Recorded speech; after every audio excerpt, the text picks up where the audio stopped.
Hello everybody and welcome back to Odin's Movie Blog. I am the critic who is a cynic. Hope you're doing well, and today we're going to be talking about this recent study that came out. So I know that there were people that have been wanting me to cover this for a while because this just has crap written all over it. But Time's Up apparently is the group that put all of this together, and it makes you think to yourself, well, one, how is anyone taking this study seriously when the group itself obviously has an agenda, when the group itself obviously has a political motivation, because this is a group that's all meant about trying to promote forced diversity, which is something that, we've been fighting against for a very long time, because we think diversity should just be that, should just be diversity. Characters and actors should be cast for their talents, and their race and gender should be secondary to that. The best person for the job is the one that should be hired. If it happens to be a very diverse group, then great.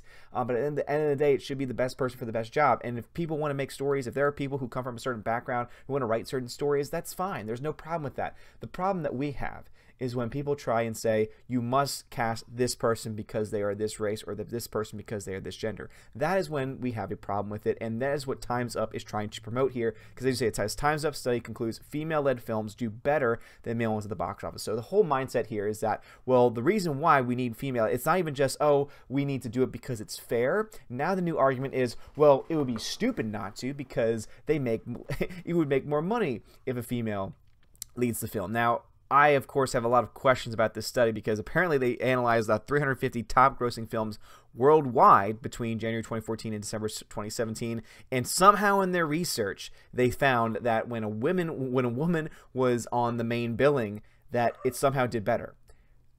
Now, the reason why I have a problem with this is not necessarily because of the numbers, because I'm sure they'll be able to say, look, see, look at this number right here. See, it proves my point. The problem is that the assumption that they're making is very troublesome. Because the assumption that they're making is it's only because there is a female on the top billing that it did well. Now, the reason why this is troubling is because what this then insinuates is that audiences are sexist. Because let's just be honest, if you are seeing a movie because it is led by a female, and that is the primary motivating force for you going to see that movie, guess what that makes you? Yeah, that's right, you're making a judgment based on gender. And last time I checked, when you make judgments based on gender or based on race, doesn't that mean that there's a problem there? Now, of course, they'll say, oh, it's only from one side. Only if you are non-white and a non-male can you possibly be, then you're okay. But if you're a white male, no, no matter what you do, you're automatically a bait, you're automatically hateful, and that's a problem. And it just doesn't hold up, though. Because when you look into the mind of the regular moviegoer, they don't make those kinds of decisions. They don't say, I want to go see this movie because this person happens to be the same race as me. This person happens to be the same gender as me. Are there people out there that might feel that way? Sure. Absolutely. There are definitely people that might think that way. But talking about like the vast majority of audiences thinking that way, absolutely not. I know that just as a general audience member to me, and this goes for a lot of my friends too, who, guess what, are very diverse. Sorry, I had the virtue signal for a second, because I'm like, no, you wouldn't know because you're just in your white tower of male privilege. Oh, shut up. Seriously, just shut your mouth, because you have no idea what you're talking about. But when it comes to all these things, most people just don't make those kinds of decisions. All we really care about is, oh, is this going to be entertaining to me? Is this going to be a fun story? And that, at the very last, or the very end of it, if we even think about it at all, would be us thinking about race or gender. Most of the time it's like, oh, is it going to have most explosions? Is it going to have the best effects? Is it going to have the best director, etc., etc., etc.? We don't care about anything else. We care about the competency of the actors and the director crafting the story that's before us. We don't care about anything else. And so the reason why I'm very troubled by this Time's Up study is because it's going to convince some people that the solution to the problem then is, oh, well, therefore we must cast more female leads. We must have more top female billing. And the reason why is because you'll make more money. When in reality, that's just not the case, because just as you can name certain movies that were successful because they have female leads, because guess what? That's not the reason why it was successful. It was because of all the things, right? Like, look at Wonder Woman. Do you think Wonder Woman was successful just because the lead happens to be a woman? Or is it because it was a well-made movie with a great director and a great leading woman? You tell me which one sounds more accurate to you, but I can name just as many flops that were also led by women as well. And on top of that, if your whole mindset, and this kind of shows you kind of the breakdown of this actual study, if your whole mindset is that more women need to be lead roles, and what you're saying then is that they're not as many, well then it would make sense then that on average, movies that have a male lead would do worse because there are more of them, and therefore you have a lot more good films or a lot more bad films. And then the other, and then because there's a smaller pool of female-led films, that maybe because they generally do better, that doesn't automatically mean that it's the fact that it's a woman. It's more with volume. It's more of the number of films being made. Now, of course, we can talk till you're blue in the face about, oh, well, that means, well, you're just pointing out, you're just ignoring, the fact that, there aren't as many. Okay, well, I'm not stopping you from telling those stories. It's the same argument that Brie Larson tried to make when she said, oh, I don't care about what a white man has to say about my film. I care more about what a woman has to say about my film. I care, I think that we need to have more diverse voices. Well, no one's stopping that. It's like people think that there's some kind of, governing body that says, oh, we're going to, institute our privilege. And then, of course, people are trying to say, well, there is. It's microaggressions, and it's all subconscious. You don't always know what you're doing. It's like, no. Just stop. Now you're just putting out crap. Now you're just making garbage up. It's the same people who try to justify their careers in college when they try and say, oh, I can teach an entire course on gender studies, on queer theory, about all these other things that just randomly they make up, because at the end of the day, a lot of it is just made up jargon nonsense, trying to convince people and brainwash people to think the way that they do, when in reality, when you live in the real world, none of that actually plays out. None of that actually works in the way that they think. This study is the same exact way. They're trying to say and trying to make the argument saying, oh, well, we're going to even go past saying that it's what's fair and it's what's just. If you look at the numbers, they do better.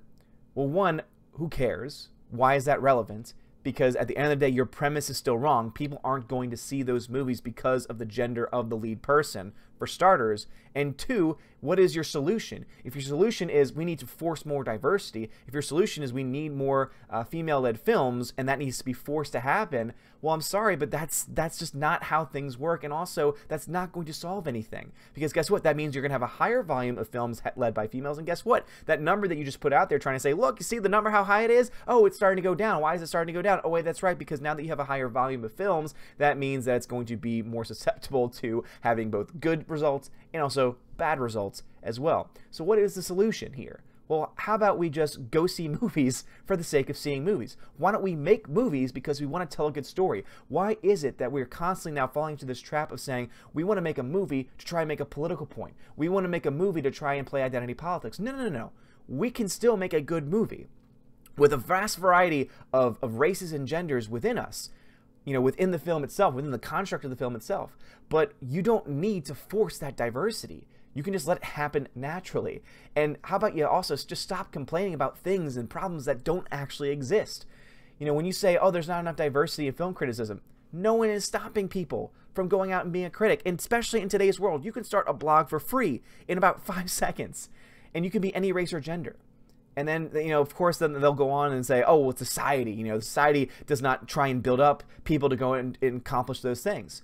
Well, once again, you're still trying, you're trying to say that if we have more diversity, therefore things are better. When I think to myself, no, let people do whatever the hell they want to do. As long as they're not hurting anybody else, like let someone pursue the careers that they want. So if a larger chunk of women want to pursue motherhood, okay, that's not a bad thing. That's a good thing. If they want to pursue a career, also, that's not a bad thing either. If a man wants to pursue a career or wants to be a stay-at-home dad, there's nothing wrong with those things either. These are all what we call gender roles, and this is what people trying to push for, trying to say, oh, gender is fluid. No. Gender roles are fluid. This is a true statement. Men and women can do a lot of the same things, but also keep in mind, men and women are also biologically different, meaning that there are certain things that men can do that women can't, and there's certain things that women can do that men can't. But the problem in the world that we live in is that no one wants to admit that. And so when people trying to say, oh, well, we need female-led, and I'm not trying to say that men are somehow better at leading films. It's not that at all. It's just that this is the state of our world, and the problem is that this current trend of people like Time's Up and all these other groups are wanting to turn the world on its head. And it's not that they can't try and change the world for the better. I think that that's a good thing. Trying to make yourself better, trying to make the world better, I think is a good thing. But when you're trying to overturn it for something that's not actually a big issue, and therefore in the process, you literally turn society on its head to the point where society crumbles, that is something that I have a problem with, and that is what forced diversity really ultimately leads to. Because you're basically saying, oh, that's what's leading to the mindset of there are no genders, or there's a multitude of genders, and all these other things. All of this theory, all of this mindset, all of this craziness is really what it is all, a byproduct of this type of thinking, of this type of thinking that, oh, we need to break people down by their race or gender. Those are the primary factors that define a person's existence, when in reality that's just not the case. I am defined more than just being a male. I am defined by more than just being white. I have a rich history myself of various things, various backgrounds, various people in my life who have influenced me to create the person that I am today. I am my own unique individual person, and guess what? My race and gender are just small pieces of that. The problem with this current trend is that they are trying to limit a person, limit the human person to just one or two items. And if you define yourself just by your race or by your gender, it's no wonder then why there are so many people that suffer from anxiety, suffer from depression when dealing with these situations, because they're isolating themselves so much that it makes total sense then that they feel these types of things. It makes absolute sense to me. But anyway, guys, what else thoughts about this again? Not only is just the whole, like, the whole concept, like the whole 350 top grossing films, that whole argument and that whole study is just crap to begin with, but also, too, the conclusion that they're trying to make and the point that they're trying to make is also just not really, they obviously don't really know what they're talking about. It makes a lot of sense when you have a group called Time's Up, and your main point is trying to show, oh, look, female power, women power. It's like, no. How about you just be yourself? How about you just be yourself and, you know, understand that you are a complicated person, that every single person is complicated, made up of a variety of different backgrounds and a variety of different traits, and you just let people be themselves, you know, instead of just trying to, you know, push this garbage down our throats. But anyway, guys, what are y'all's thoughts on this? I would love to hear your own thoughts about this study and about what you think about this whole nonsensical garbage, because, again, to me, it has, if their numbers are accurate, which I love, how even this article makes it very clear that it's definitely something, you know, worth talking about, where it says, let's see, this analysis, if accurate, would seem to be a stunning failure of attention to the bottom line by people, mostly men who currently run Hollywood, a failure spanning decades. And I love how it says if accurate, because really it's not accurate for starters, but then also because I think it really ignores volume versus, you know, box office numbers, but also too, like, I haven't actually dug into the numbers themselves, but even if it turned out to be true, because of that volume disparity, it's no wonder why that's the case. But would love to hear your thoughts on it. But one last thing, yeah. So apparently someone over at IO9 says, a holiday movie season without Star Wars just feels weird, doesn't it? Well, it would if Star Wars just didn't suck right now. But anyway, thank y'all guys so much for watching. Again, please leave a comment below. I'd love to hear your thoughts. If you like this video, hit that thumbs up, hit that subscribe. It really does help me out a lot. You are all amazing and beautiful people. Have a great day. And as always, God bless.